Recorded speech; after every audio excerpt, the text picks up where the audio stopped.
They didn't invite me, so I brought the whole force. I stood at the entrance of the ballroom, the weight of my full uniform pressing against my pride, 4 silver stars glinting on each shoulder, proof that I earned my place in the force. Inside, champagne flowed, cameras flashed, and speeches were made in my brother's honor. It was his promotion party. And somehow, his own sister, a decorated deputy chief of police, wasn't invited. The security guy at the door barely looked up. "Sorry, ma'am. Your name's not on the list." I forced a calm smile. "I'm family." He glanced at his clipboard. "Still not on the list." Then came the words that burned through my chest like acid. "They said you weren't welcome." That's when I knew. This wasn't an oversight. It was a message. Let me explain. I've always been the other sibling.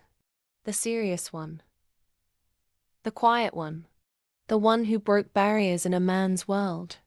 Meanwhile, my brother charmed his way through life with connections, parties, and fake smiles.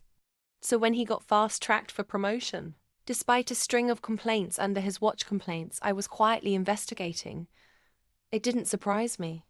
It disgusted me. What they didn't know was that I had been building a file on him for months. Anonymous reports. Misuse of public funds. Disappearing evidence from the locker room. And last week, an audio recording of him bragging at a poker night about how he'd buried every skeleton and silenced every snitch. Not quite. So while they toasted to his promotion, I made a call. 5 minutes later, the doors burst open. My team stepped in, full uniform. Eyes turned. Music stopped. Glasses froze mid-air. I walked in slowly, head high, badge gleaming like a blade. Then I pulled out the arrest warrant. My brother's smile fell like a chandelier crashing to the floor. "What the hell is this?" He spat.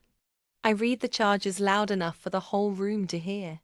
Fraud, evidence tampering, obstruction of justice. "Don't worry," I said.